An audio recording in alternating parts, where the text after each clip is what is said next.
मांजरा नदीच्या पुरात अडकलेले तिघे 24 तासानंतर घरी परतले. मांजरा नदीला पुन्हा पूर. मांजरा नदीला आलेल्या पुरामुळे बुधवारी बिंदगीहाळ शिवारात अडकलेले तिघे जण 24 तासानंतर गुरुवारी सकाळी 7 वाजता घरी परतले. दरम्यान दुसऱ्या दिवशी पावसाने विश्रांती घेतल्यामुळे रेणा मध्यम प्रकल्पाचा विसर्ग कमी करण्यात आलाय. 27 ऑक्टोबर रोजी जिल्ह्यात पावसाने हजेरी लावल्याने मांजरा नदीला पुन्हा पूर आलाय. विशेषतः रेणापूर तालुक्यात अतिवृष्टीने सर्वाधिक नुकसान झालंय, तर लातूर निलंगा रस्त्यावरील लोदगा गावाजवळील बिंदगीहाळ शिवारात मांजरा नदी आणि ओढ्याच्या पाण्याने 2 एकर शेतीला वेढा दिलाय.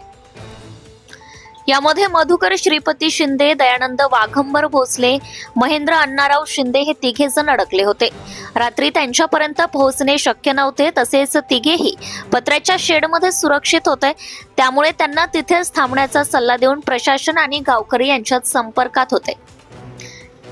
दरम्यान गुरुवारी नदी आणि ओढ्याचं पाणी कमी झालं, त्यामुळे तिघांनीही ओढ्याच्या मार्गातनं कमी पाणी पाहत वाट काढत गाव गाठले आहे. आता तिघेही सुखरूप घरी पोहोचले आहे. जिल्ह्यात मांजरा मध्यम प्रकल्प, रेणा मध्यम प्रकल्प आणि निम्न तेरणा प्रकल्प या तीनही मोठ्या प्रकल्पातून सोडलेल्या पाण्याचा विसर्ग कमी करण्यात आलाय. धरण पाणलोट क्षेत्रात पडत असलेला पाऊस आणि धरण पाणी पातळी नियंत्रित करण्याच्या दृष्टीने मांजराचे गेट क्रमांक 3 व 4 हे 2 दरवाजे 0.25 मीटरने कमी करण्यात आले.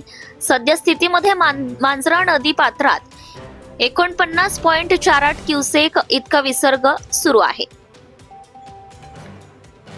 रेणा प्रकल्पाचेही 4 पैकी 2 दरवाजातून विसर्ग कमी केला असून त्यात 17.82 क्युसेक्स विसर्ग सुरू आहे.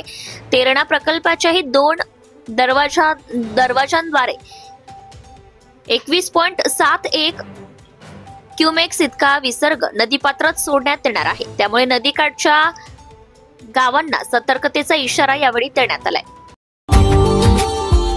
Subscribe now and press the bell icon. Never miss an update.